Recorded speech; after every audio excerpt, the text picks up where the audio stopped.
Good morning, everybody. I just wanted to get connected and say hello to see how's everybody doing. I hope you have a blessed day. That even though that it's raining today, is a beautiful day. The sun is coming out. Um, and I was thinking here, God put in my thoughts that we are like a tree, and that's why I'm showing you this tree. It's showing you, see the trunk, how long it is. If you compare it to our lives, that trunk is like the bottom part is like the different phases of our lives.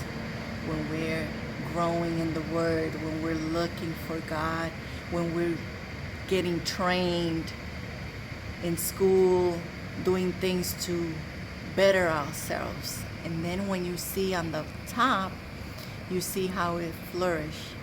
You have the blessings. You have that house. You have that car. You have that job. You have family. You have kids.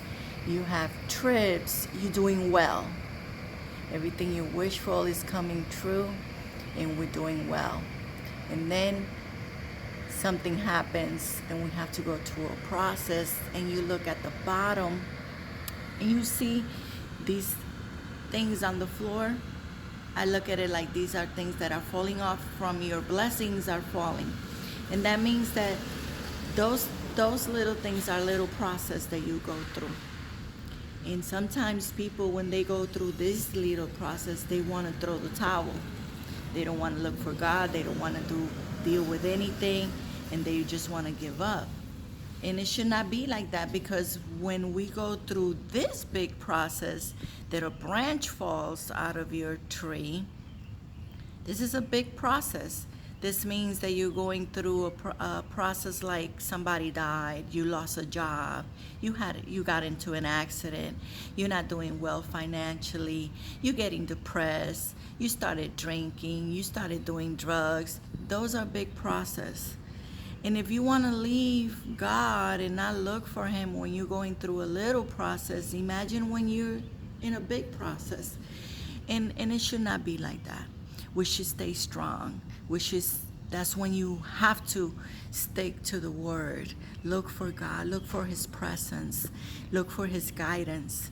Then remember, it's not going to last forever. These processes are not going to last forever. You have to learn to take the good and leave the bad from the process, so you can get stronger and move on and have a big, strong trunk so you can lean on, so you can get roots again and start rising again like God did, like Jesus did.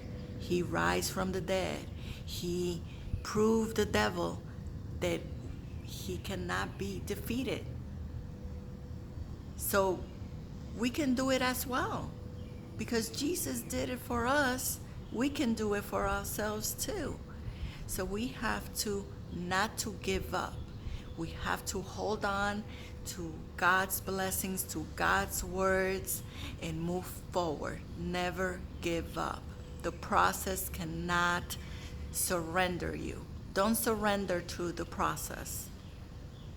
You have to learn from the process so you can be strong and move on and start getting new branches and new flowers and new leaves. And those are more blessings, because God doesn't stay with anything. You go through a process, but at the end of the process, God will compensate you. So never give up. Never give up. Well, I wish that you can reflect on this, and that you have a wonderful day and a blessing day. God bless you all.